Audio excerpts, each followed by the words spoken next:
Good afternoon. Welcome. There are a set of distinguished panelists here, a very distinguished speaker, colleagues and guests. Ladies and gentlemen, thank you for joining us this afternoon. I also want to acknowledge the people joining our live webcast, and I thank you for listening in. My name is Marion Wentworth. I am the president and CEO of Management Sciences for Health, an international organization more fondly known by many of you as MSH. For more than 45 years in over 150 countries, MSH has worked shoulder to shoulder with governments and partner organizations to build strong, locally led health systems that improve reproductive, maternal, and child health, fight infectious disease, and control chronic illness. Our mission is to save lives and improve the health of the poorest and most vulnerable people by closing the gap between knowledge and action in public health. More specific to today's conversation, we bring knowledge and evidence to the hands of those who enact policies, and we implement those policies to create sustainable change through stronger health systems. Today, MSH is proud to be at the World Health Assembly and to partner with Harvard Global Health Institute, the Global Health Council, Denton's LLC, and the U.S. Pharmacopoeia on an important discussion among experts about the priorities for the incoming Director General who will lead the next chapter of the World Health Organization. Now, as much as ever, it is clear that the stability, prosperity, growth, and security of nations depend greatly on the ability to protect and embrace the weakest and most vulnerable. This is acutely true when it comes to global health. A threat to health anywhere is a threat to health everywhere. I have spent the last 3 weeks traveling in Uganda, Malawi, and the Democratic Republic of the Congo, learning about the work of my new organization, MSH, and the advances these countries have made in terms of improving the health and well-being of their citizens. The journey has been tremendously inspiring and reminded me of the absolutely critical need for continued global and local partnerships to tackle some of the biggest issues facing our world today. While I was in DRC, experts and officials at all levels were responding to a new outbreak of the Ebola virus, which tested WHO's emergency response capacity and, in fact, tested the readiness of the entire United Nations system. The response affirms the pivotal role of national health systems as the first line of defense in the fight against global pandemics. Less than 3 weeks transpired between the first reports of suspected cases and the identification of the virus by the Congolese Health Ministry, the mobilization of the WHO Regional Director for Africa, and the deployment of a team of technical experts to conduct a field investigation. By contrast, these same activities took at least 3 months during the 2014 outbreak in West Africa. So we really have come a long way.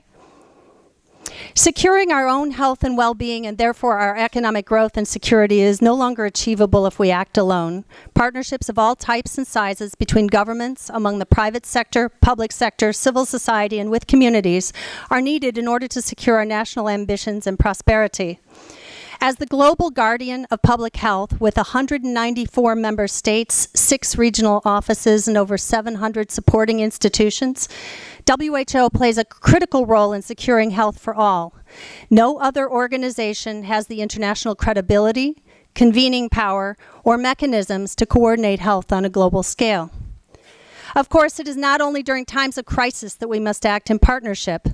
In fact, I saw in Malawi and Uganda the acute need for partnership and strong leadership in times of calm as well. Leadership to build and strengthen health systems so that they are resilient and responsive to people at all stages in life, from birth through adulthood. In discussing the implications of the election of a new leader for WHO, our distinguished panelists will focus on its potential impact on the current fault lines in the global health debate. From pandemic preparedness to global health security to WHO's engagement with non-state actors, who leads the who will impact every one of us. At the close of this discussion, we will come away with concrete recommendations as to what the priorities should be for the new Director General. Our recommendations will be disseminated publicly. We will start off, however, with our keynote speaker this afternoon, the United States Secretary of Health and Human Services, Secretary Tom Price. Secretary Price comes from a long career in medicine and politics, and while he is, like me, very new in his position, he is an experienced leader in health policy and planning who has introduced a number of programs and reforms with the goal of improving accessibility and affordability of health care. For 20 years, Secretary Price ran an orthopedic clinic in Atlanta, Georgia, before winning a seat in the Georgia State Senate in 1996. During his tenure as state senator, Secretary Price served on numerous committees, including for appropriations, economic development, education, and ethics, among others. Today, he leads the U.S. Department of Health and Human Services, which oversees a number of agencies and public health programs that reach into every state in the U.S. and most around the world. The department's responsibilities include food and drug safety, disease prevention and control, oversight over the largest health research centers in the world, sponsoring much of the nation's biomedical research, and combating public health threats, including Ebola, Zika, opioid drug abuse, and bioterrorism.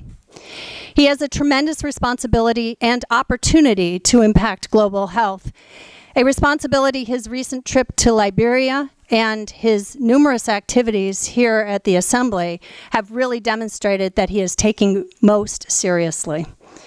I will delay us no further. Please join me in welcoming Secretary Tom Price.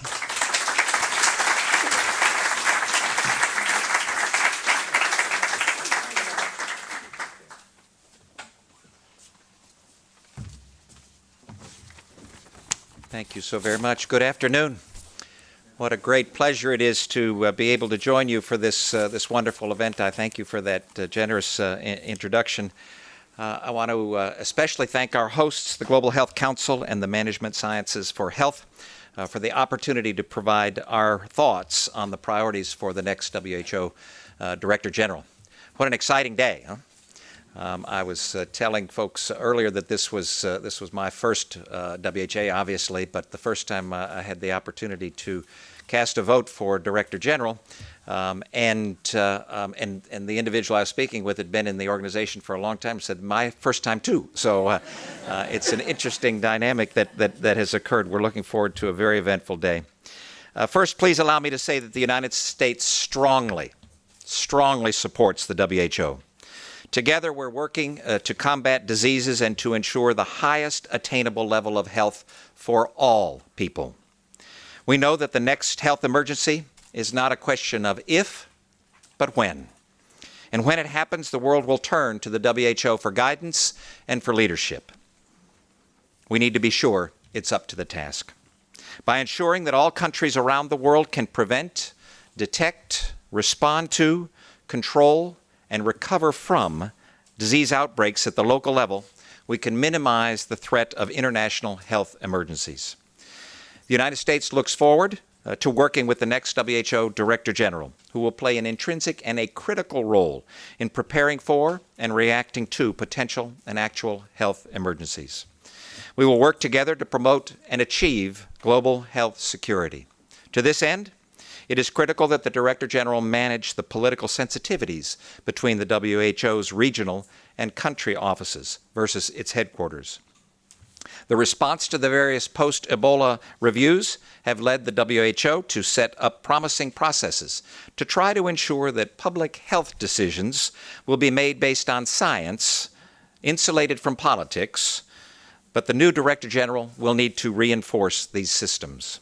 Furthermore, the next Director General must continue efforts to make WHO more effective, accountable, and transparent. The WHO must be transparent in how its resources are spent and whether and what results are being achieved. As we have the means to do so, we must demonstrate responsible allocation of those resources with a much greater degree of accountability. We live in a world that demands the full benefit of cutting-edge technology. Unfortunately, the WHO human resource system has not necessarily kept pace. The next Director General must work to bring the system into the 21st century. Now is the time to update and to innovate. My vision of WHO would be to make it a place that attracts the best, highest qualified people with the most state-of-the-art expertise from around the world. It should create additional flexibility to bring in highly qualified technical staff who can work quickly to develop recommendations and solve problems at WHO and then return to their home institutions. A short-term contract at WHO should not become a guarantee of lifetime employment there. That does not create the WHO that we all need. Staffing decisions should support a global institution with expertise and experience that will ensure WHO can best achieve its mission. Within the U.S. government, our international agencies have separate staffing systems, such as the Foreign Services officers and the Civil Service officers. WHO should think about the expectations it has for its staff and what differing demands and support are associated with those differences. WHO needs the brightest minds and the most skilled technicians to be able to defeat diseases such as polio. With polio, it's proving extremely difficult to defeat the last few cases. It isn't going to be easy, as you all well know, but we're on the cusp of ending this disease, and it's critically important that we remain absolutely vigilant and work to finish the job. If we succeed, it will be a remarkable, historic win for global health. If we fail, the repercussions will be significant, especially since we are agonizingly close to our objective with just a few dozen cases reported each year. Failure would put in danger other ambitious global goals, so we must remain prioritized and focused. Along those lines, WHO must assess what it means to fulfill its mandate to be a global convening body and a coordinator on global health. NGOs, religious institutions, foundations, and the private sector not only provide much of the clinical care, but they are the drivers of innovation and efficiencies in our health systems. We passed a policy last year on the WHO's framework of engagement with non-state actors. To that end, governing bodies and the Secretariat need to think about what WHO's comparative advantages are and how it can become more focused on the needs of member states and not try to do more than it should or can. WHO must become focused on its core mission. Making this happen will require additional discipline and focus from the governing bodies and clear direction from the Director General about global health priorities. In conclusion, the WHO must prepare for the next generation of challenges focused on the future, not on the past. We look forward to working with the next Director General on these priorities and to achieving our common goal of a world that is fully prepared to respond to emerging threats to global health. Thank you all so very much. God bless.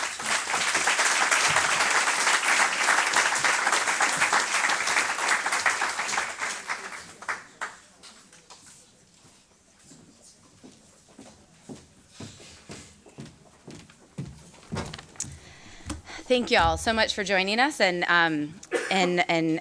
the room isn't quite U.S. cold for a day like today in Geneva, so thank you for surviving with us, and thank you for being here to hear such great remarks from Secretary Price to hear on this historic day what the current viewpoint is and maybe what we might see later today as far as this great vote. So now I'm going to invite the panelists to join us on stage, and as you come up here, I'll introduce you. John Flannery is the president and CEO of GE Healthcare, which focuses on providing transformational medical technologies and solutions to the global healthcare industry. GE Healthcare supports customers in over 100 countries with a broad range of services and systems. Prior to this, John was senior vice president for corporate business development and president and CEO for GE India. John has been with GE for over 25 years and has extensive experience in building and leading large teams and growing businesses and global assignments. He's a graduate of Fairfield University and holds an MBA from the Wharton School at the University of Pennsylvania. Thank you so much for being here. Mark Dybel has worked on HIV and public health for more than 25 years as a clinician, scientist, teacher, and administrator. After graduating from Georgetown Medical School, Dr. Dybel joined the National of Allergy and Infectious Diseases, and later became a founding architect and driving force in the formation of the President's Emergency Plan for AIDS Relief, better known as PEPFAR. Mark served as Chief Medical Officer, Assistant Deputy, and Acting Director, and then became the U.S. Global AIDS Coordinator.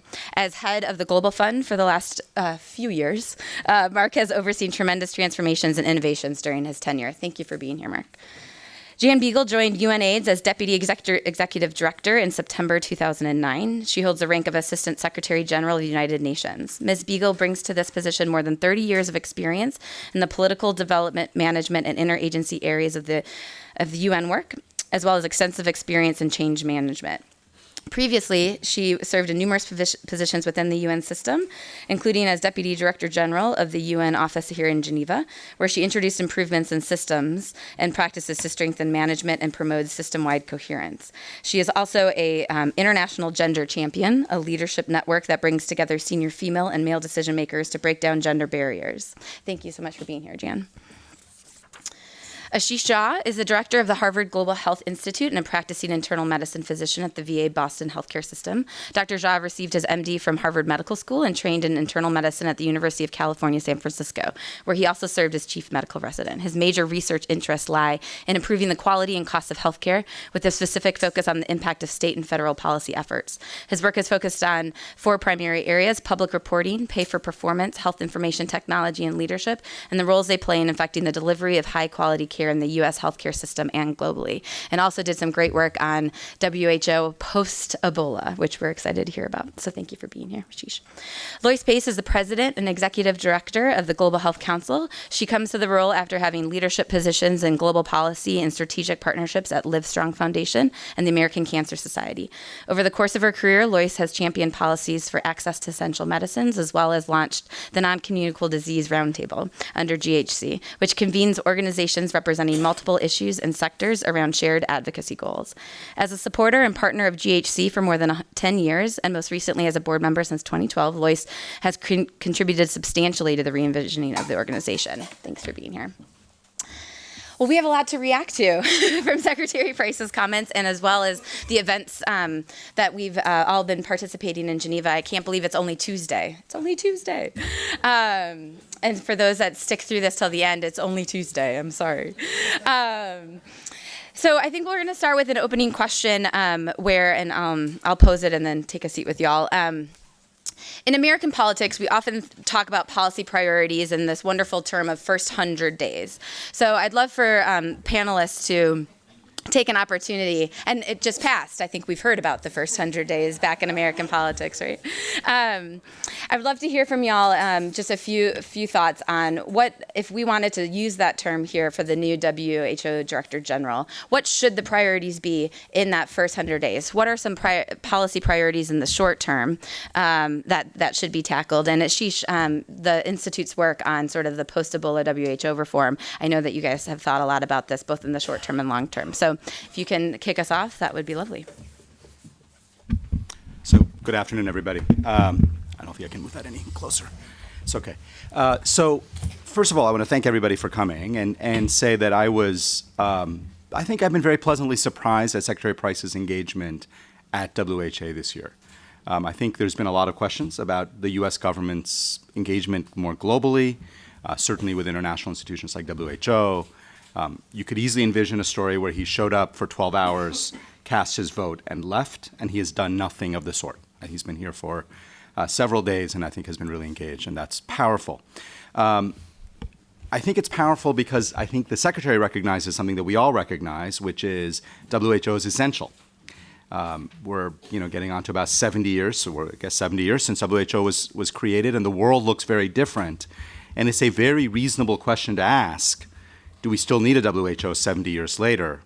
And I think if you ask that question in a I think, thoughtful way, the answer would be absolutely. But I think we can also agree that WHO today can't look like the WHO of 70 years ago. And in fact, it's been some of the inability of the organization to stay up with the times and stay up with the changes that has made it less than as effective as we need it for it to be. So now getting to your question, priorities for the first 100 days.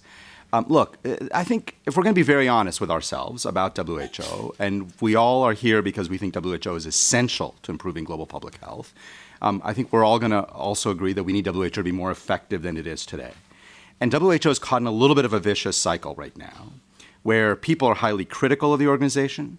That impacts its funding, which impacts its ability to be effective, which impacts its funding, and we're in this cycle. And the first 100 days is an opportunity to break out of that cycle. And there are a couple of things that I think WHO can do, the next DG can do to begin to break out of that cycle. The first is actually something Secretary Price talked about, but which is really about internal reform. And internal reform can look like various aspects of things, but the three that I've sort of written about and I think are really important are, one is much more transparency in the system.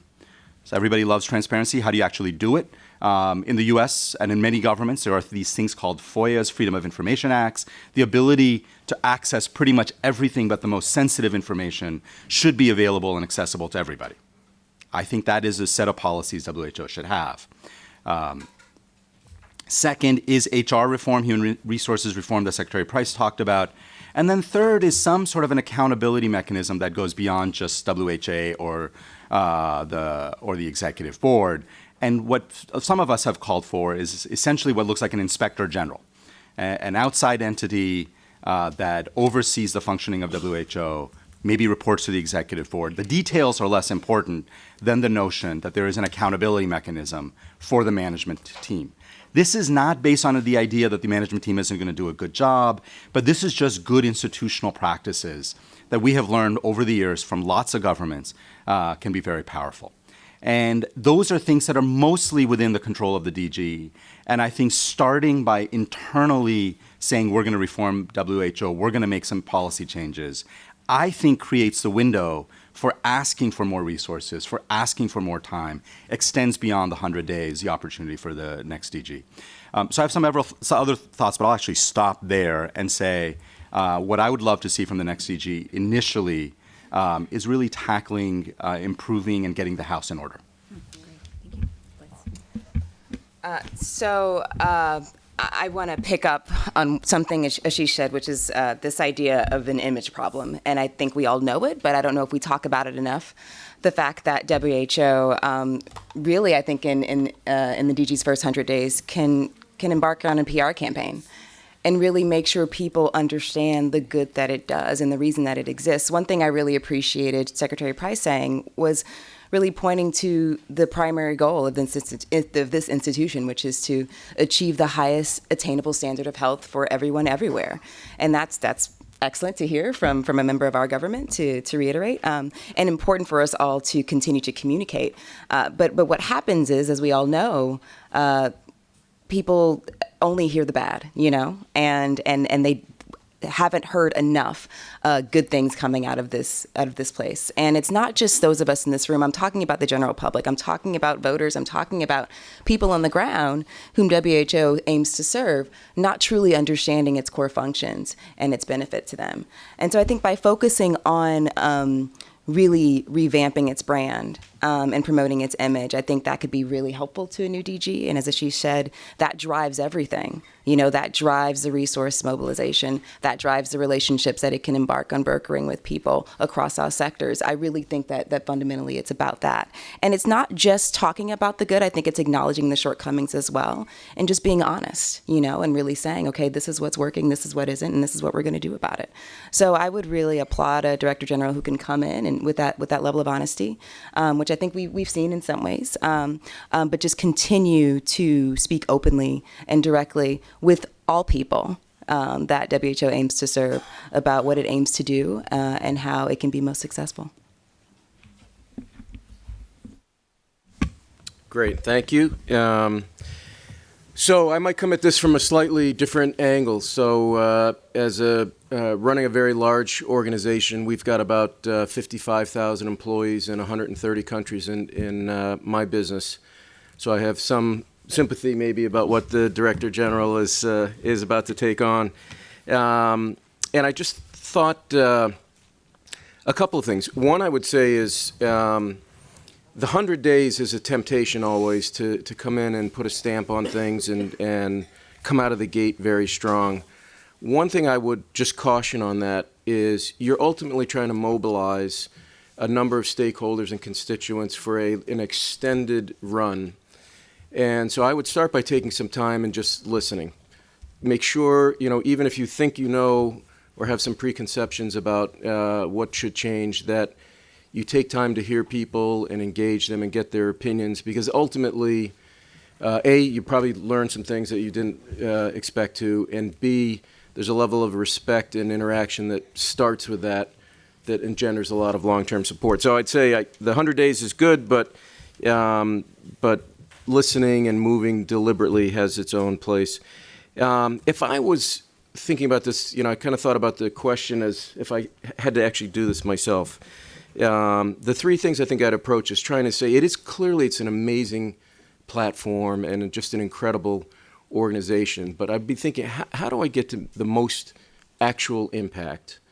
And how do I get the most real action and activity versus pronouncements and words? And the three things I would look at, I think, as a broad organizational approach. One is the organization.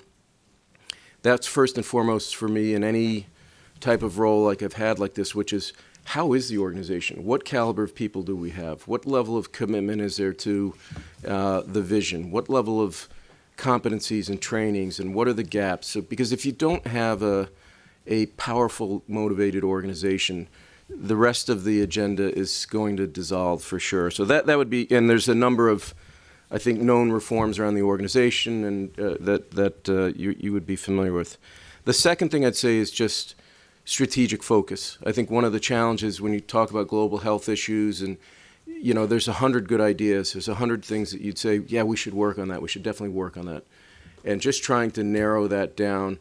I'm a fan of, picking three things and just make sure you get those done. So I think we can debate what those are, but I would say what comes up time and again would be some form of NCD, something around mental health, and something around this whole notion about emergency preparedness.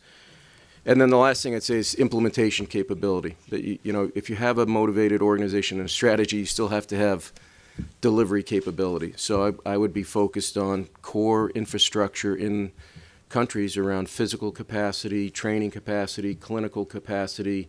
Can I actually deploy what I want? And then the last thing I'd say, people have touched on this, we would always underscore this kind of approach with very quantitative metrics and accountability. So the word transparency was used, which is great in a public sense as well, but also just for an organization to say, hey, how was May a good month for us? Was the first half good for us? How do you know where you're making progress? How do you know where you need to change? So I think that kind of measurement is really what drives an organization in the end. So that's just some approaches from our perspective. You want to move this over? Yeah, okay. I was thinking about it more about this first 100 days is so much about the tone from the top. I mean, what is it going to look like, this organization under this new DG? And I wouldn't want to say which of the many priorities that he or she would face are the most important. But I think there are certain cross-cutting themes that it would be important that he or she would show that is, if you like, imbuing their leadership. I think one of them is multi-sectorality. And clearly, we cannot look at health in a silo, and the health SDG, if you like, is really a cross-cutting enabler of all the SDGs and vice versa. And hopefully that kind of multi-sectoral approach would be something that would be coming over from the beginning. I think that another is a focus on prevention. I mean, the investment case for prevention is really clear, but it does mean obviously looking at all the social determinants of health. And so this whole issue of prevention in the broadest possible sense is an area that I hope would come over. A third one, clearly, and everyone said it, is innovation. Clearly, there just has to be new ways of doing business, whether it's to do with innovative financing, whether it's to do with new use of technologies, both internally and externally, and building up the partnerships through those new technologies and new ways of working, new ways of reaching people. That's clearly it. And then maybe for my fourth, I would say gender equality and the empowerment of women. I truly think that this is one of the key factors that is going to enable all of the SDG agenda and all of the other international agendas that are out there. It's not only clearly a matter of equity, but it's a programmatic enabler. So I would hope that the new DG would be strongly in favor of gender equality and empowerment of women within the organization, but also throughout the work of WHO. And I hope that he or she will become a Geneva International Gender Champion. Thanks.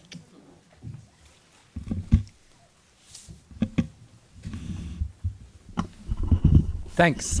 Thanks, Jenny, for moderating this panel and for the co-host. And I want to begin by thanking Margaret, which I think we should do, for her 10 years of service as Director General. And a lot has advanced, and things are on a trajectory, and she's actually laid the foundations for a lot of good things, and has been a very energetic and competent, excellent proponent of WHO, and has done some great work. So I think we should start by thanking her. I would also, just say from the agenda perspective, I think Secretary Price laid it out beautifully. I mean, I don't think you could say it better.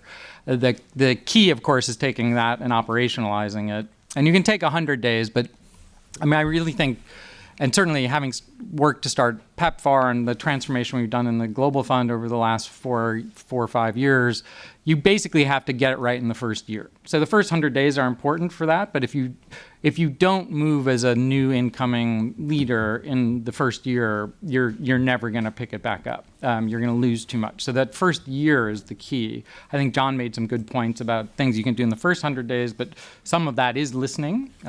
Certainly the candidates know the WHO extraordinarily well. But there is a piece, and that I'll just emphasize within what needs to be done, to operationalize and message transformation. And there are some component pieces of that which deal somewhat with John's ideas.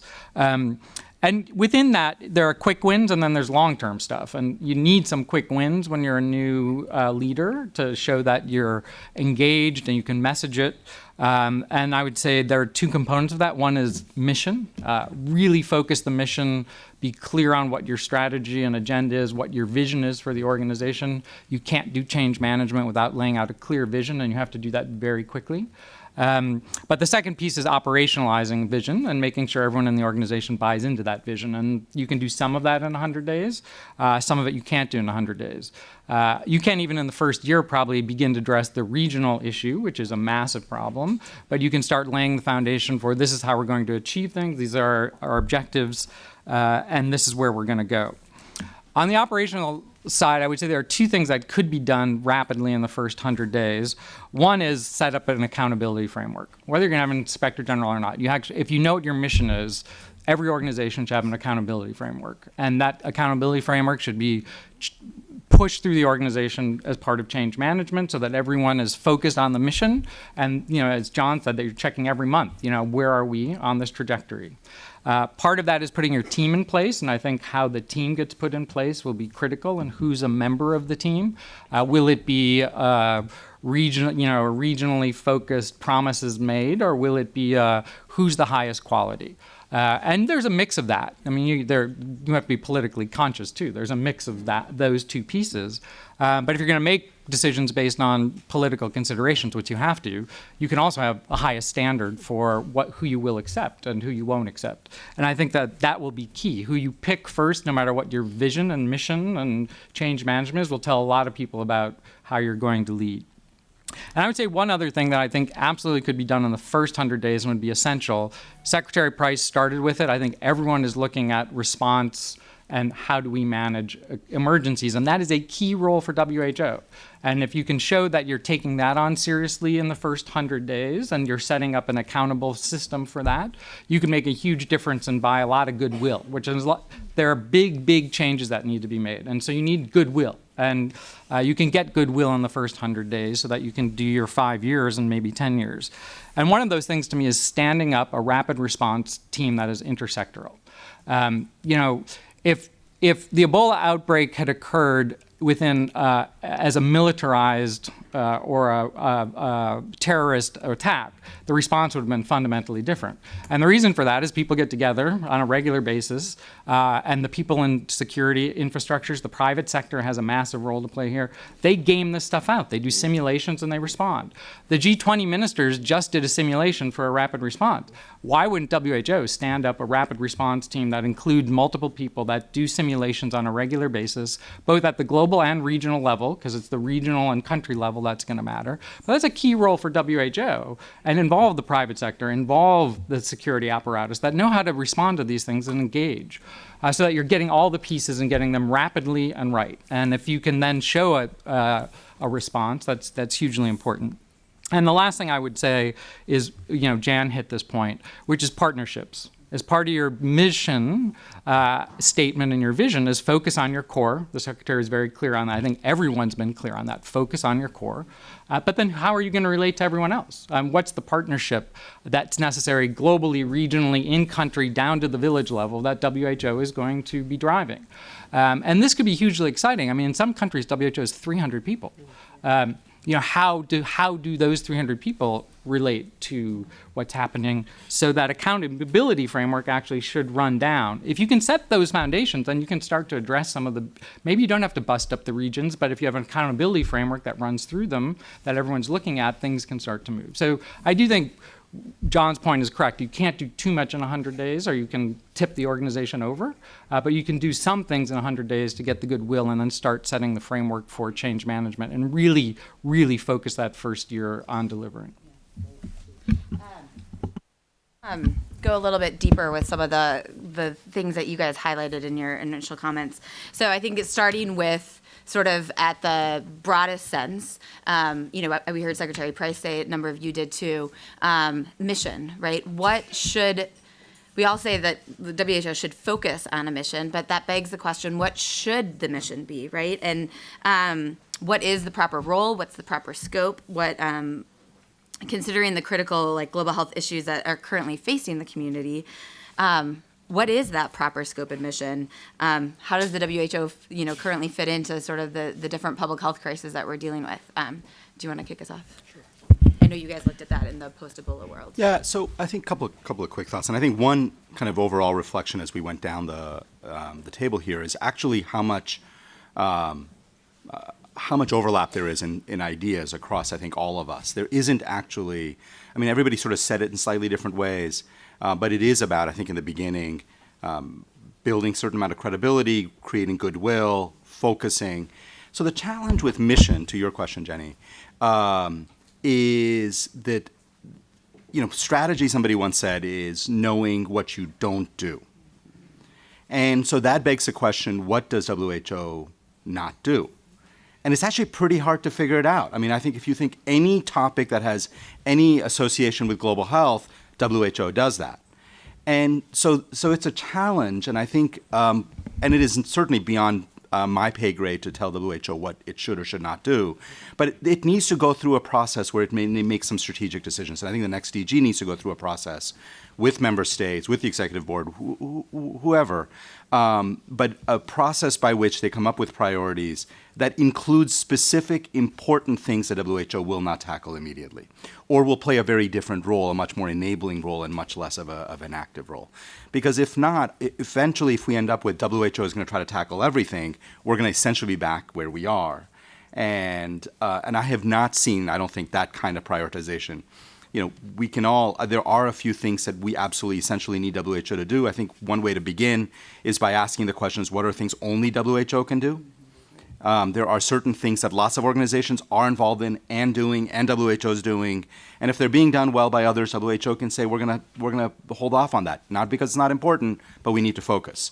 But there are certain things that only WHO can do. Everybody brings up cross-border infectious disease outbreaks. That's a classic one. But there are others, norm setting, setting standards for things, dealing with crises. There are dealing with organizations like WTO and other areas where you have to bring in other sectors to deal with real health issues. Those are places where WHO is the natural and really the only agency that can handle it. And so I would say a process by which it identifies What are areas that only WHO can engage in, and then making sure that it does those well? Yeah, I have to admit this is also above my pay grade, but I still have some ideas that I'm going to offer, for better or worse. Yeah, Punching above our weight. exactly. And it's funny because I also just finished my 100 days at Global Health Council, which I realized as people were sort of going through and reflecting on what should be the task at hand for the new DG. But in the process we just undertook at GHC, we were looking at our new strategy, and we've had to ask ourselves the same question. You know, what do we do as a small organization representing a number of different global health priorities and members across multiple sectors? And we use a framework around leading, partnering, and supporting. And that really helps understand, or helps us understand how we should be committing our limited resources. And when I think about WHO, I do think that people, there's a lot of consensus around the norms and standard setting of WHO. I think that might be seen as a no-brainer, and I would agree that that's a place where other people don't really have a business setting those that guidance and those policies, and that's a great role for WHO, and that's a good leadership position for WHO. When I think about support, I'll skip down to that. I do think there's been debate around whether or not WHO should be implementing. And so something you said, John, struck me in terms of, readying themselves to deliver programs. And I think there are a lot of other organizations that deliver quite well outside of the multilateral sector. And so I'd want to acknowledge that. And I think that countries themselves, I think NGOs, I think the private sector have really demonstrated their value in that space. And that might be an area where WHO can and should step away and facilitate more than really throw all of their eggs into that basket. And then finally, this support or this partnership category is critical. And I'm thinking about that in terms of the next generation. And that's something that Secretary Price said that also really struck me. So we have entered this era of SDGs and connecting health to development. And I haven't seen that come through enough here at WHO. It's something the candidates have flagged, which I think is encouraging. But that's a real opportunity to look at health holistically and really act accordingly across the ecosystem outside of the health sector and ensuring this true health in all policies. I think that's a good partnership role. So when I think about kind of where WHO should I guess, invest their resources, that's how I would frame it. I always wanted to be tall enough that I had to really move the microphone around, but it never happened. Just a couple quick thoughts. I guess, when people talk about governments and allocation of resources and societies and things like that, there's a phrase used often, which is what creates the greatest amount of good for the greatest number of people. And I think that's a pretty simple, thought. And I think on some levels, and I don't say this to be heretical or anything, but when you step back and say 6 billion people in the world, really don't have basic access to healthcare or adequate healthcare, I think it's easy to get drawn into, and it's important. Again, this is an issue of some things are important, but it's very easy to get drawn into the cross-border, the potential for a crisis. What if such and such happened? And, we have to be ready for that. And that clearly is a profound scenario that has to be addressed. At the same time, there's 6 billion people that don't have basic health care, and I think in the implementation thing, I meant more someone mentioned standard setting, norm setting. What should be a basic healthcare infrastructure? And if I had basic things around sanitation and literacy and, nutrition, would that move the needle? Those are singles, they're not maybe as sexy as some kind of crisis, scenario, if you will. Not, maybe that's the wrong word, but I would look at it saying those are the areas where I think over day in, day out, there can be profound long-term impact. And the notion of how that health translates into economic development of the countries and how that has a whole other knock-on effect. So I'd say maybe hit a lot of singles and, everybody would be better off.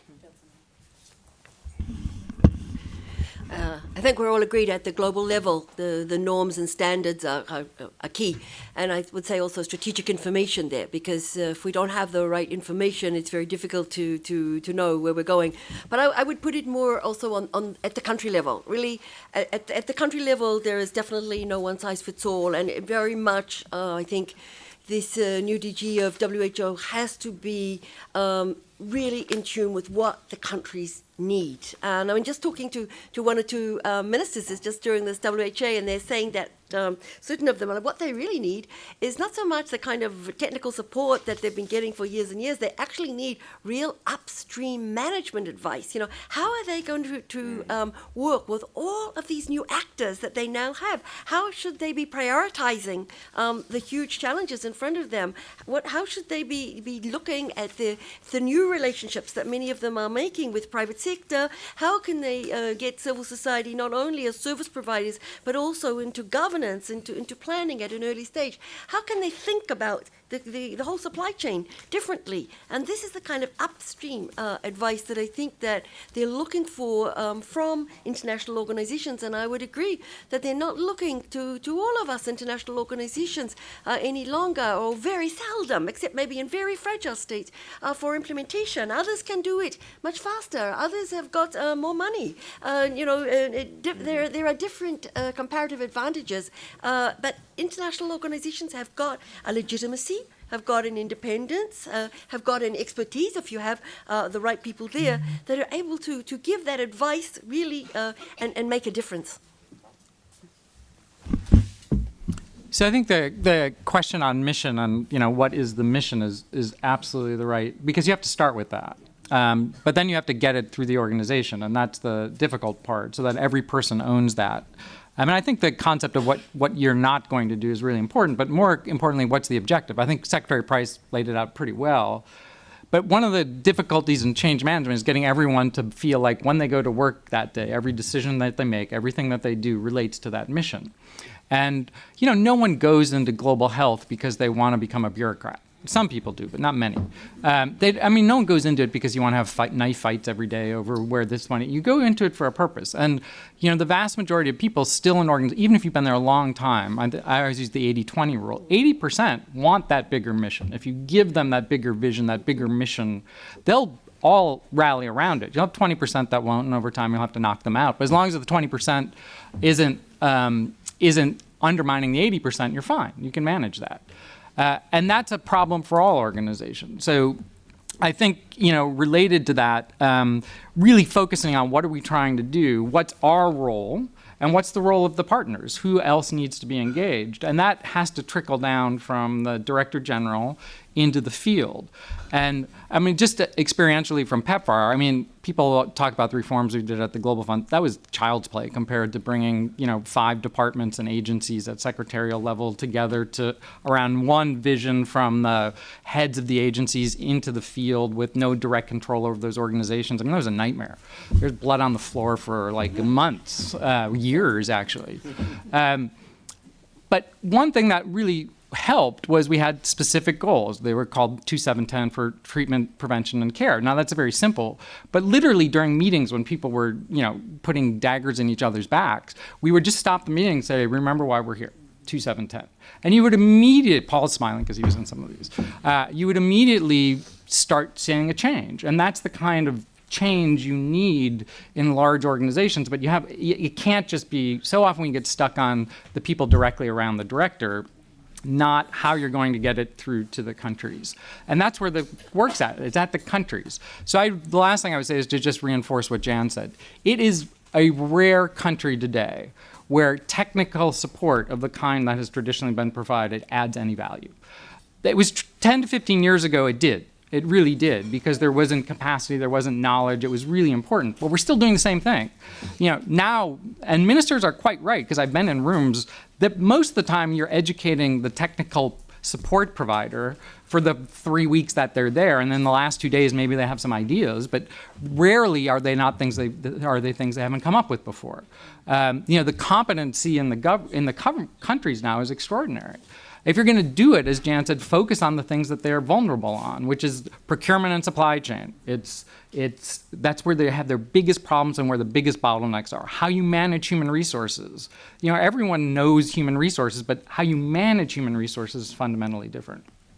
And so and here the private sector and others have much more to offer. It's something we've been doing in the Global Fund and we did at PEPFAR. I mean, who else is out there so that when you're making these decisions, not about how much money do I have today, what elbow can I throw, but am I contributing to my mission today? And when you do that, you'll say, well, we need to get the private sector involved, or we need to do this, or we need to. But if you start out with, I'm WHO and I'm going to do this, you're not going to get there. And if that change doesn't occur, you can do all the things you want here in Geneva, and really it's not going to make that big of a difference. One thing that a couple of y'all have mentioned and want to talk a little bit more about is on the human resources side, and the Secretary discussed it as well. In the WHO reform conversation, this human resources question, keeps on coming up. Not just about how do we recruit the right talent, but how do we appropriately place that talent? How do we make sure in the right positions at the right times? So are there some practical examples? I think Mark and Jan, you guys both sort of discussed this, if you guys want to kick us off, of things that the Director General can think about in that first year of setting the tone, that can really be something that they could grab a hold of to sort of start tackling this. Let's get the right people in the right places at the right time. Well, I think we want to acknowledge, first of all, that there are a lot of absolutely outstanding people in WHO. And part of the issue is also having systems that free up people to actually do what they should be doing instead of, as Mark said, being bureaucrats. They're actually really, if you look at the CVs and the experience of so many of these people, they're excellent. And if they were out there doing what they were hired to do, or being freed up to do what they were hired to do, I think they'd be doing a really good job. Then there's a whole issue of, which we face in all international organizations, of politicization of recruitment. And it's clear that what is very, very important for all international organizations is to have a diverse workforce. But that absolutely does not mean that you shouldn't have the highest quality workforce. And to try to make any dichotomy between these is completely wrong, in my opinion. You have the highest quality people from all regions. So what is really clear, and I go back to what I said at the beginning about tone from the top, I think that the first moves that a DG makes in terms of hires or of promotions or of placement of existing staff around him or her in the team really gives you a picture of the kind of people that he or she is going to value as you go forward. And then I think these, again, this is something the first 100 days. That's something that happens. You build your team. You're going to be using some people who are inside. You're going to be bringing probably, in view of the constraints, a relatively small number from outside. And how you do that, I think, is going to be key for moving forward. I guess the only thing I would add to that, and is I would focus on these issues. So you don't always have to be focused on management as the head of an organization if you're in a steady state. But when you want to do transformation, you absolutely have to be focused on management. And there's a tendency, which includes who's in what seat and how are they performing and what should they be doing. And you have to pay attention to that stuff. You need to defer to your senior people, but you have to pay attention to that stuff. You can't defer transformation management. You can't delegate transformation management. You can delegate management, but you can't delegate transformation management. You also can't be a micromanager. So I do think the candidates understand that there needs to be a focus on the management and operational issues from the top, because if that's seen as being delegated down, people won't pay attention to it. And you really have to pay attention to those things or you won't actually succeed. I don't want to get into how you get the right people or how you start organizing and structuring. I certainly have a lot of thoughts on that, but that has to be for the Director General and the senior team to work on. But I think it's fundamentally important to understand, because the impetus and the bureaucracy tries to get you out of the office as much as possible, so you can't get in the way. And but now with technology, you can get out of the office, which you have to do. But just focus on the management and key pieces, or no matter what vision, no matter what you set, you won't get it done. I want to say, I think Jen hit the nail on the head when it came to talking about how we free up people who are there already. And I want to echo that there are great people working at WHO who just, if you could sort of take off the shackles, they could really spread their wings and fly. And I think we've all heard some of the frustrations expressed by staff around really how they can better be integrated across some of those silos and that have gotten pretty entrenched based on how the resources are allocated. And so all of this is tied together. I don't think we can talk about human resources separately from financial resources. And so I wanted to bring that into it as well. But just this idea of how we really foster this culture of coordination and integration and educate our donors accordingly. It's not all on the staff, and it's not just about internal change management. I think there's some external education that needs to happen so that people who support WHO understand that they need to be allowed to do their work the way the DG envisions as well. This could be the sort of a little bit of a downer here on this. So there's a complete agreement on everything that's been said. I think one of the issues that sits out there is if you look at what happened with Ebola and the Ebola outbreak and WHO's response, basically you can probably count on one hand the number of people who really lost their job as a response to that failure. Now, I'm not a big believer in firing large numbers of people when you first walk into an organization that has a lot of destabilizing effects, and that's not what I'm suggesting the DG should do. But there has to be a sense that when the organization fails, when people that there will be accountability, and the accountability will mean at times that some people will have to go succeed elsewhere. And the reason why that's important is that it allows the organization to be held accountable to others. I mean, we see this in government. It's not always fair, but the turnover of leadership and key people when there are failures allows certain sense of credibility and legitimacy to the organization, and I think WHO hasn't had that. So, in that context, so I think the next Director General, when he or she comes in, as they implement the HR reforms, also has to have the ability to create that accountability in the system. I might just throw one thing in there. First of all, I love the this is a new phrase for me, but I need you to go succeed someplace else. It's just it's a nice way to say it, I think. So, yeah. I think I've even had a use on me before. Yeah.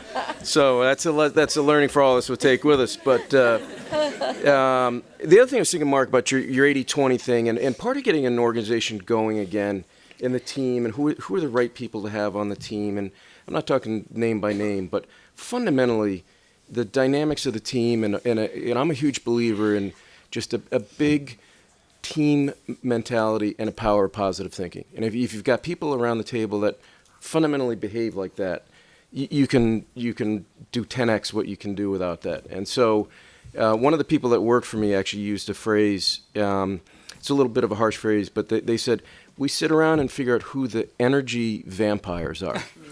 And they said it's incredibly clear. You sit around and say, who's really adding positive energy and momentum to what we're trying to achieve, and who's sucking it out of the, process, and, with obvious implications. So, yeah, so I gave you energy vampire, you gave me, yeah, exactly.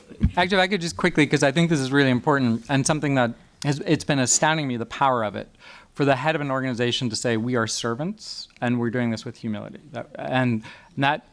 Because that's fundamentally what you are, and that leads to the energy being directed towards others, not myself. And it really is remarkable the number of people who, I just thought, you should say those things because it makes sense, but it's remarkable the number of people who have come back and say those things. Even people who came to the organization because that's what they heard the organization was about. That team, that sense of team, purpose, beyond myself, for others. That's why the people in WHO are all about that. That's why they came to the organization. That's why they want to be in the organization.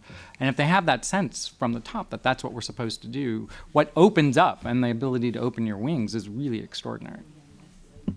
So I feel like we can't talk about sort of this new expectations, new hope for the new Director General in the WHO without sort of acknowledging the current financial environment that the global health community is finding itself in, which is a little bit maybe in a new era of fiscal austerity. There's global donor country like in the global donor country world, that folks are tightening their belts a little bit in a way that hadn't maybe collectively faced before. So I feel like there's that reality that overhangs both the scope, the mission, what should the WHO do, but also sort of how are they currently financed, how should they be financed, and how can that help set some of those tones as well. But also, and Secretary Price talked about it, in that transparency of how are you spending the money? Are you spending it in a way that, can we spend it better?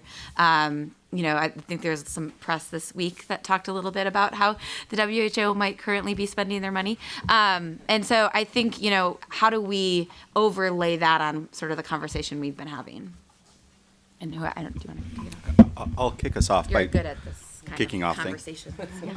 being provocative. Yes, exactly.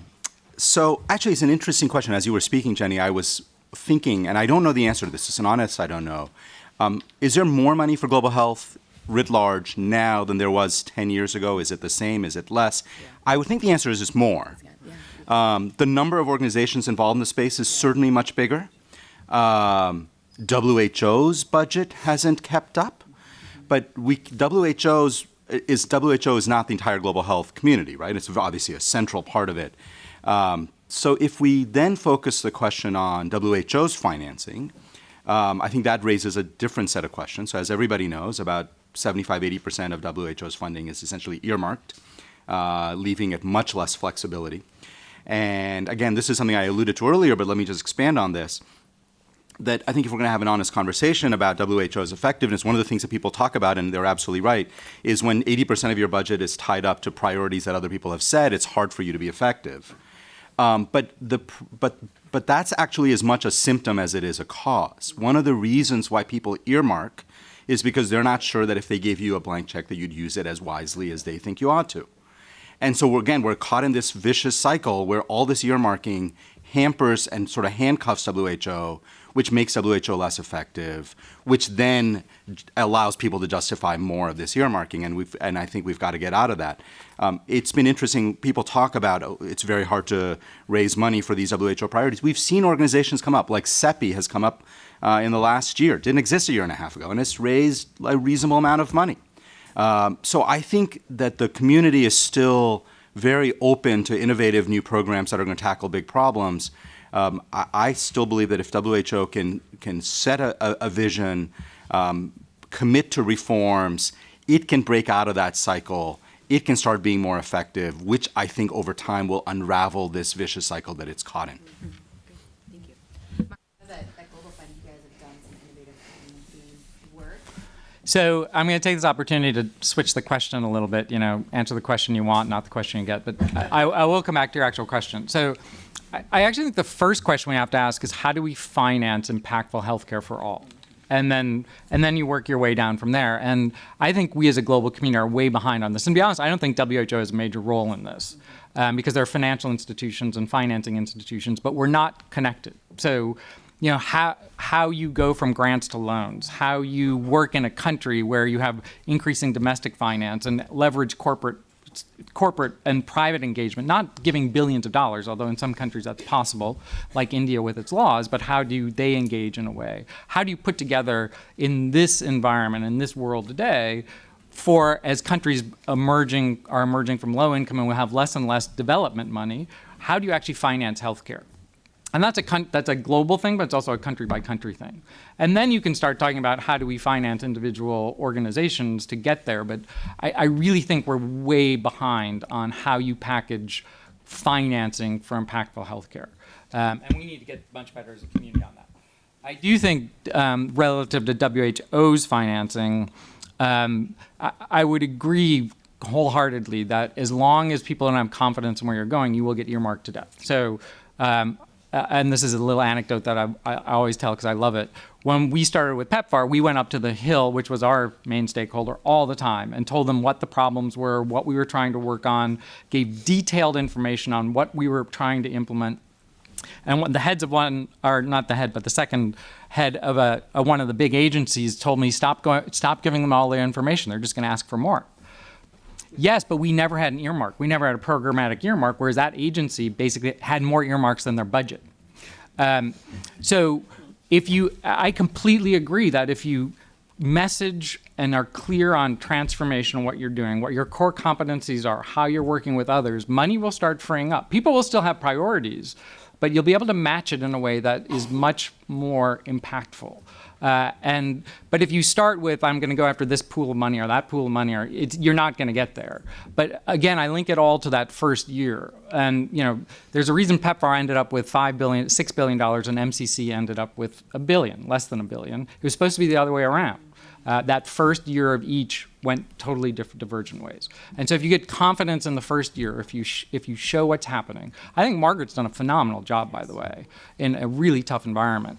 But she's built a platform that you can go from. But really, if you do the things that Secretary Price talked about, money will flow. But within an overall picture, there is money out there if we use it well.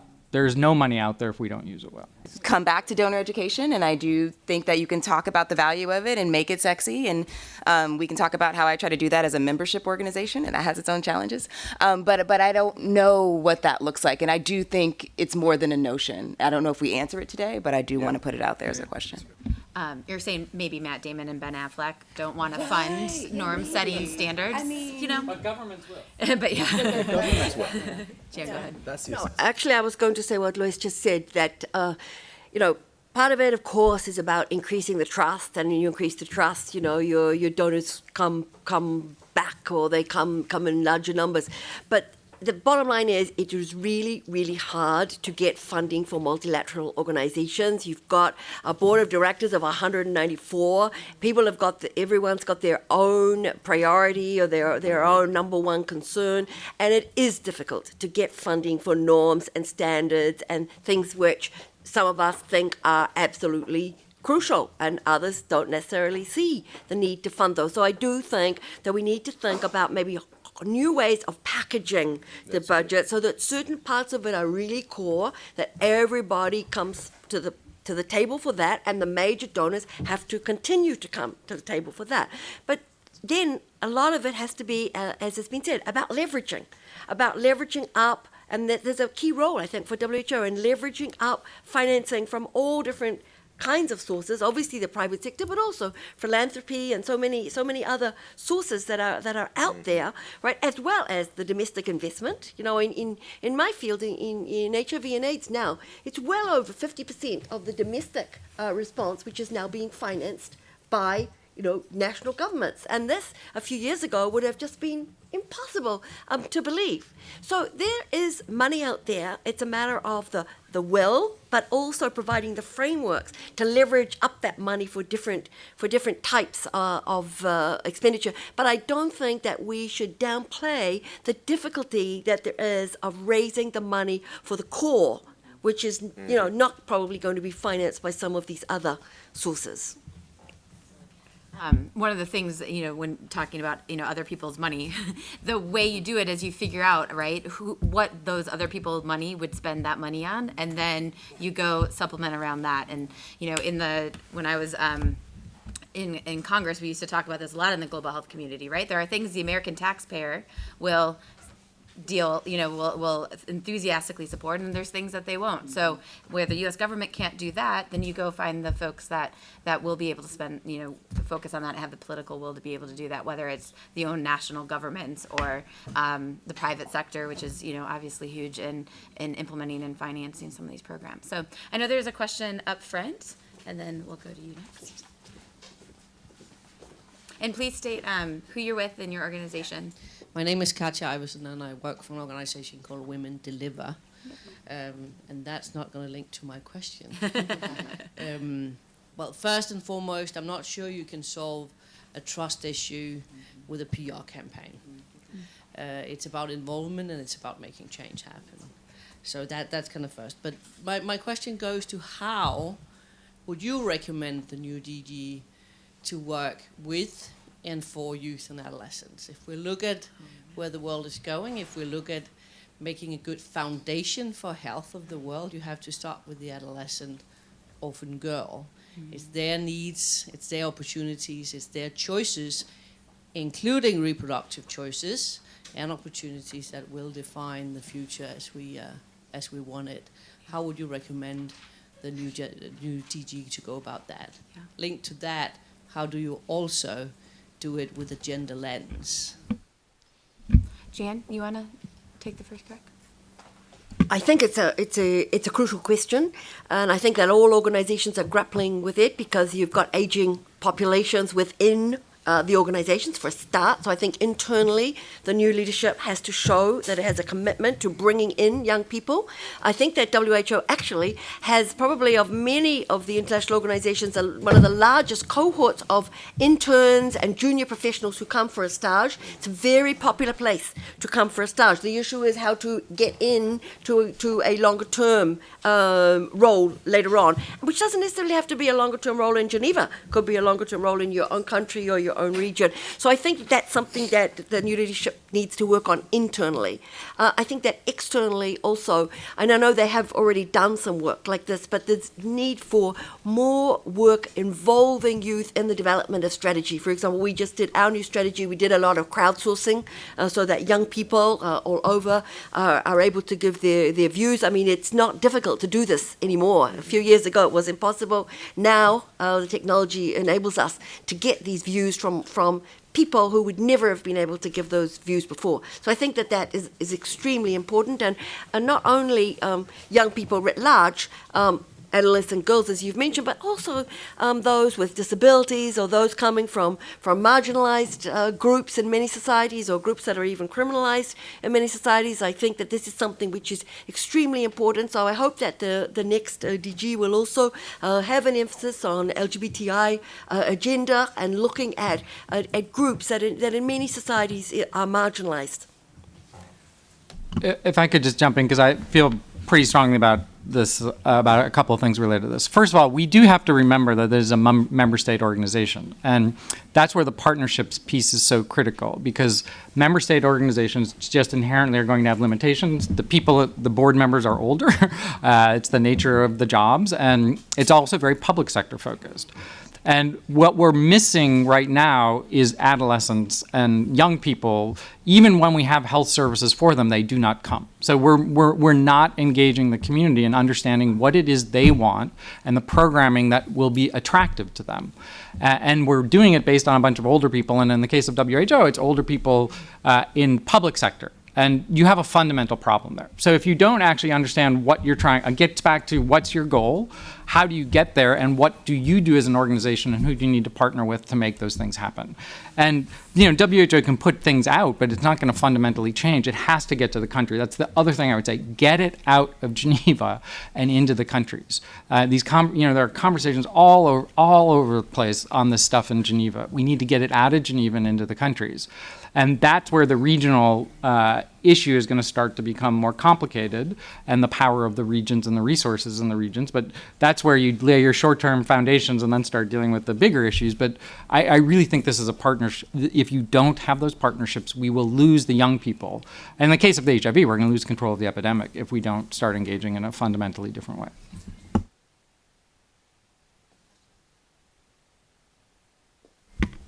Hello, everyone. I'm Meher Manzoor. I work with Women in Global Health as a research director, and I'm from Pakistan, as you can all see with my shirt. So I would like to thank all the panelists for great insights. There are two things that really struck out, that was like managing human resources and HR reforms within the WHO and the accountability piece. And so we at Women in Global Health have come up with 5 commitments based on gender equality, and Jan really pushed that agenda forward. So my 2 questions would be, what would be the key performance metrics for the next DG in light on to evaluate his or her performance based on including gender equality piece, and what strategies can be adopted by the next DG to institutionalize change within the partners and member states? Thank you. Or Lois, go ahead. Go ahead. Well, we were able to meet, the GHG was able to meet with the 3 candidates, and this came up in part of our meetings. And I could appreciate the candidates really committing to gender equity in terms of leadership in the organization and really coming in and adopting, for example, Antonio Gutierrez's pledge across the UN, really trying to achieve a 50-50 goal in a short amount of time. I think if WHO could abide by that, I think that would be very powerful. And I know Women in Global Health has recently issued a 60-40 pledge for people to commit to. And so I think driving that could be a wonderful metric to point to and to hold the new DG accountable for.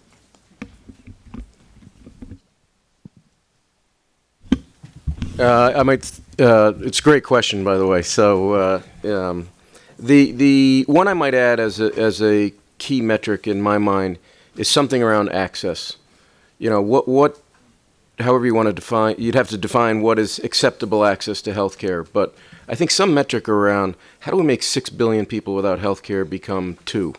And so I keep coming back to, if the basic infrastructure and access is not there, all the intentions fall apart. So I would want to have something around, and again, it doesn't have to be physically, and probably wouldn't be physically provided by WHO, but could they go country by country and score that in some sense? The only thing I would add, so I like Lois's idea very much of sort of making that commitment, achieving it early. It's fundamentally about, I think it was Jan who said it earlier, but the notion of a diverse team also being a much more effective team. And so I think two things, related. One is it's going to be very hard to imagine a senior leadership of WHO, whether it's in Geneva or the regions or the individual countries, that doesn't have substantial gender diversity. It's very hard to imagine how they're ever going to be effective at dealing with the most critical issues. And so the DG has to make that a priority and then has to hold people accountable for meeting those goals. And that does mean metrics, timelines. One of the things that I have sort of discovered, and not discovered, but I think it's obvious, is that a lot of times it just takes a little bit of not being kind of intellectually lazy and instead of starting with your friends, actually look out. There's a lot of incredibly talented, accomplished women. It is not that hard to recruit and support them. You just have to have a commitment to doing it, and I think we should hold the next DG accountable to that.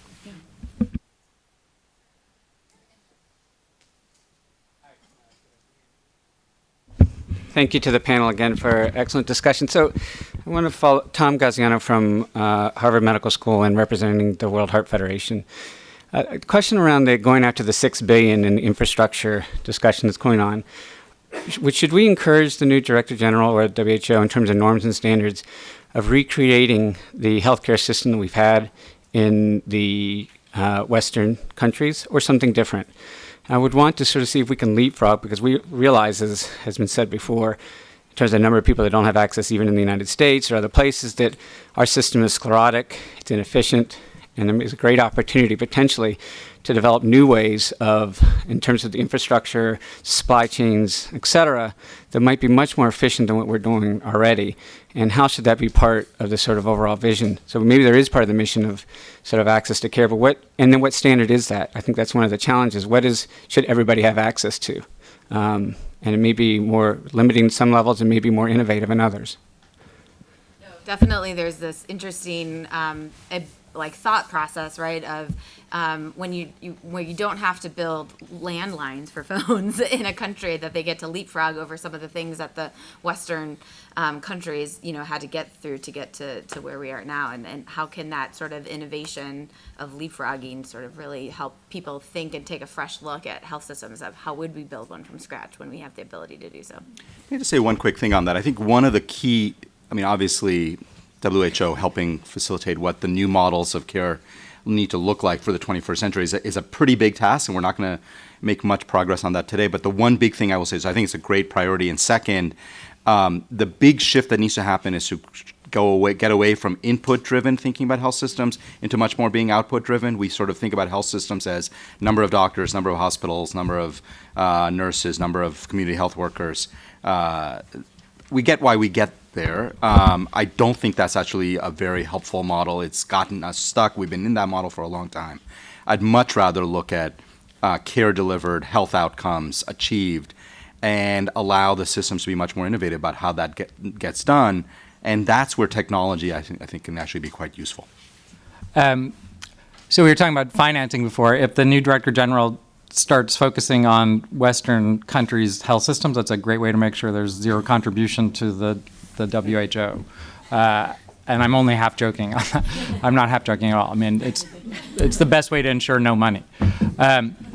But that doesn't mean you can't be creative in how you approach it. So one of the things we in the Global Fund are not using health system strengthening because it is, how many doctors you have. I mean, we're calling it resilient and sustainable systems for health. Because if you focus on a health outcome, access, what that means, and the health of your population, you will get a system, but it's probably going to be a much more impactful system than if you're setting, I need this many doctors, this many nurses, this many X, Y, or Z, which is what we've been doing forever. And, the building blocks have a lot of that in it for health systems. So I think switching the conversation to for health, which the SDGs actually do, I think and focusing on people, I think you have a huge opportunity, and that would be a very exciting thing. And Margaret was all over it. I mean, it's been tough for her to move because everyone still uses the same language, but I do think she's tried, and the next ED could work on that, or DG can work on that. And she's been very big on trying to engage the private sector, which I think is hugely important in this area. You cannot focus on health if you don't engage all the players. And if you look at where health is failing in a lot of countries today, especially those that are growing their economies, it's in the private sector healthcare delivery. It's not actually in the public sector healthcare delivery. So there's a lot of opportunity, depending on how you frame it, and still keep money flowing. Thank you, panel. Yes, thank you, panel, for your presentations. My name is Michelle Farmer. I'm with NCD Child and the American Academy of Pediatrics. I have a question about the role of academia in terms of reform and transformation under the new Director General. As we think about these different sources of investments, there are many universities globally in low, middle, and high-income countries where we might be able to develop some partnerships with WHO, also along the lines of building that next generation of health experts among the youth. What do you see as the role of the academic institutions, and how can the next Director General mobilize from within that very strong system, whether it's for workforce, data collection, or innovation? Thank you. I feel like I should start with that. But others. I'm going to nominate you. Yeah. It's sort of I'm the obligatory academic on the panel.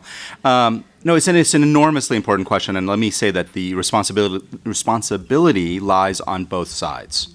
And so I'm going to start off again, getting our own house in order, meaning in the universities. I don't think we've done enough we haven't done a good enough job really engaging and getting outside of our own spheres. And I think that's something the universities need to do more of. That is something our institute sort of was created to do, was to make at least our university far more engaged in global health, far more engaged with multilateral institutions. And so I think we could be doing a lot more. And that means everything from sending our students around and spending time at these organizations to get to know these organizations. I think that will help them learn. It will help in future recruitment of top people. I mean, there's a whole bunch of benefits that come out of that. On the WHO side, and again, I'm a little hesitant to tell WHO what it should do in terms of how it relates to universities, but there obviously, WHO has been on a journey from being a very focused on governments, because that's who we represent, to a framework, FENSA last year, et cetera, to sort of thinking about how it engages with non-state actors. My personal experience has been good but not great. I think the WHO in general has been a good partner in a lot of things that we try to do. But there have been times when we've run into these issues where I think this is really squarely in the sweet spot of what universities ought to be doing, and WHO should be facilitating instead of competing on that. And that mission issue still gets us all into trouble a little bit. So I would love to see the next Director General take this on as, again, part of that mission and priority setting is saying how he or she will engage with universities, other non-state actors, in ways that are constructive, because there are things that we can bring to the table that are just different and valuable. Do you want to? I know Health Council's done a little work on the FENSA conversation. Yeah, no, we have, and so I definitely agree with that. I think how that conversation has been framed has been challenging, because it sort of started as more a standpoint of suspicion rather than one where I think WHO and our member states were saying, okay, we have a problem, how can we solve it? You know, like, can it be more productive? Can it be about solving problems rather than how do we keep these people out of our way?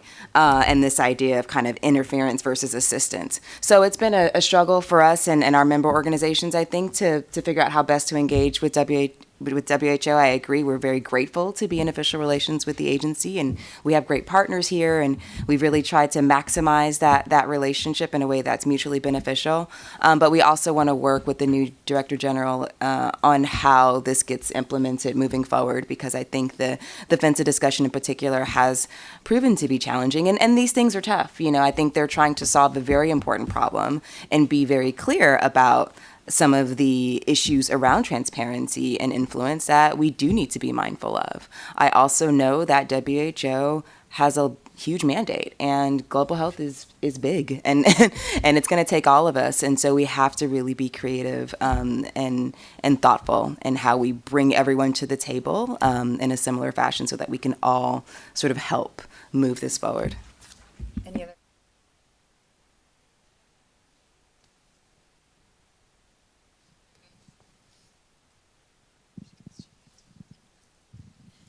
Hi, I'm Afna, and I'm from the University of Toronto. I was just wondering, you noted human resources as an issue that the next Director General should deal with, but I was wondering in terms of immediate outcomes, given your statement earlier about upon election one wants immediate outcomes, what would be some examples of that in human resource management? Thank you.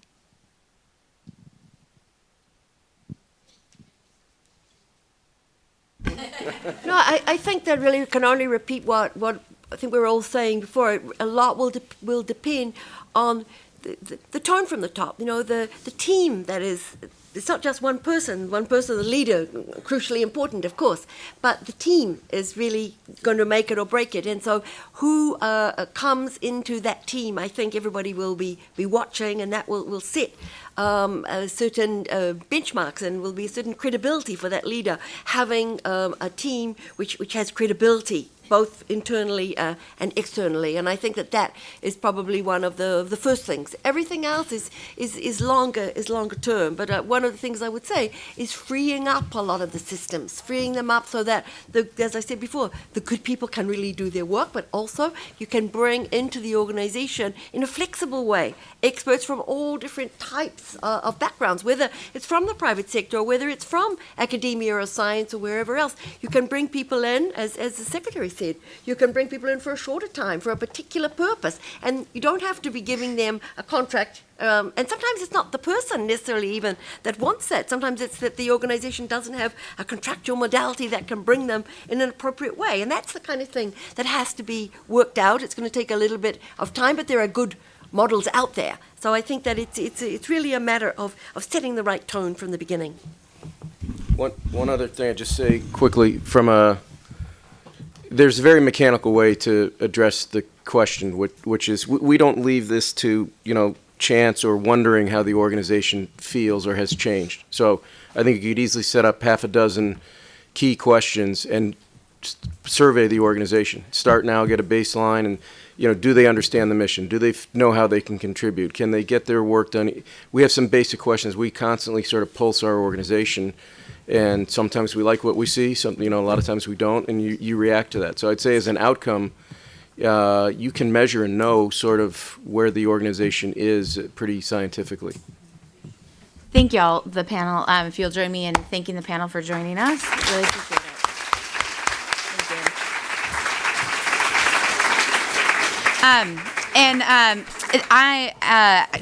I'm Jennifer Healy. I work at Denton's, which is an international law firm, one of the largest law firms in the world, and we're just excited that you guys all joined us to be in part of this conversation that impacts stakeholders from all over. And I'd like to invite Ron up to be the ultimate closer. Thank you.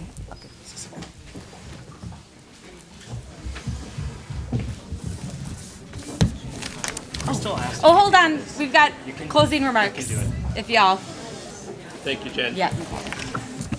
Thank you, Jen. And I know everyone is going to be running off to the next thing, so I'll be very brief. My name is Ron Piervincenzi.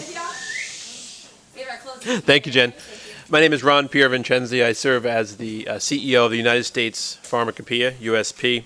And on behalf of all the partners here and the panelists, thank you for joining us today. Just two sentences on USP, founded in 1820 by 11 physicians, 3 of whom were actually U.S. senators. USP has been working in the area of medicine quality, setting standards for purity, strength, for all of that time. It's a real privilege for us to be here and be able to participate. The synthesis of something like today is not simple, but I was a partner at McKinsey for 12 years, so I practiced quite a bit. So let me try this with 4 or 5 words for each of the speakers. So Secretary Price, quite a few things shared. It was a very intentional and thoughtful set of words. Reinforce science, not politics, sprung out to me. Talking about the HR system, but really talent management as being a critical first step. Interesting and very specific point. To finish, not just start, critical health responses. The example was polio. It's not the only example. HIV/AIDS comes to mind. And assess how the WHO can play a more deliberate role in convening. And I think that goes to the essentially scalability of global health responses. Now, for our panelists, I drew out 1 point for each. So Ashish, and I have the power of closing, so I get to choose what that is. Ashish made a point about prioritization, and it was subtle, but I'll point it out. He said it means what you're not going to do, not what you are going to do. It's easy to list 5 priorities, and everybody else will say, well, you'll do my 5 as well. I think that's very clear. Alois brought up the topic of image and reputation, which was then repeated, a very complex and long-term goal, I think, is all acknowledged. John talked about the first 100 days, first year really, about listening and engaging. And I'll draw upon from that the notion that to build the momentum and to create some credibility in your own leadership and in your team's leadership, you have to be able to engage your talent. And if you don't start by listening and engaging, I presume, John's point was, you won't engage your talent. Jan had quite a few points, one of which was through empowering women, but in particular, a challenge, if I can say, to the next Director General for the WHO to become a champion of women in that role. That struck me. And then last but not least, Mark, to not assume the mission is clear and to have a dialogue around the mission within the WHO and the member state mechanism to have that clarity. And I think that's extremely important. There was one, I think it was Mark, who remembered to thank Dr. Margaret Chan. So let me redo that one more time. Only the 7th Director General of the WHO. So that is an enormous task carried with dignity and integrity, in my opinion. So a special thank you to Dr. Margaret Chan. And the 8th Director General will be chosen in a matter of hours. And so I wish all of you an exciting rest of your week. And on behalf of Global Health, be well and work hard. Thank you.